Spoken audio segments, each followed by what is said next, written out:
Tonight, a Marine is on his way home. The U.S. and Russia unexpectedly traded Marine veteran Trevor Reed for a Russian pilot. However, other Americans are still behind bars in Russia, including the brother of a San Diego man.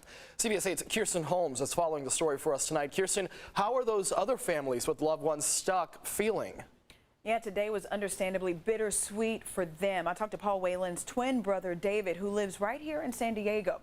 He says there are about 40 American families with loved ones detained overseas all across the globe, so they try to be a pretty tight-knit group. David says although they are excited for the Reed family, their hearts are broken as their loved one, Paul, continues to sit behind bars in a Russian prison. It's a perfect Mother's Day. It's better, well, not better, but almost as good as the day he was born. You can hear the joy in the Reed family's voice as they get ready to welcome their son, Trevor Reed, home. Trevor, a Marine veteran, was imprisoned in a Moscow jail for almost 3 years.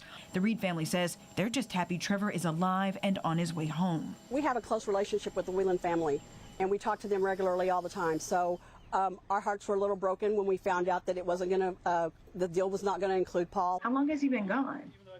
1,216 days today. Meanwhile, Paul Whelan, who is serving time in a Russian prison accused of espionage, continues sitting behind bars after he was arrested in 2018. David says today's swap may not be the best news for his brother's case. We know that the Americans have given up one of the concessions to Russia that they had. So that's now not something that can be used in Paul's case. It's not a lever that can be used to get Paul out of his prison. When asked about the possibility of Whelan's release, White House Press Secretary Jen Psaki had this to say. We will continue to advocate for the immediate and unconditional release of Paul Whelan at every opportunity. It's been difficult.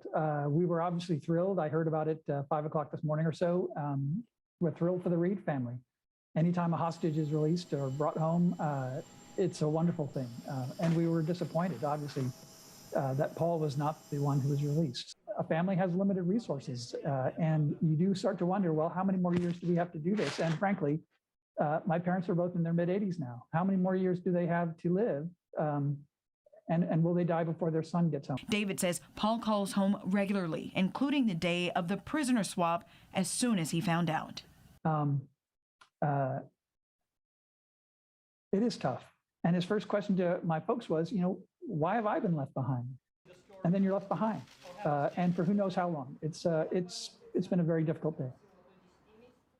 There are now 2 Americans left behind bars in Russia. Basketball star Brittany Griner, who was arrested in February, and Paul Whelan. Leaving Trevor Reed's homecoming met with joy and a lot of painful questions for the family and friends of Griner and Whelan.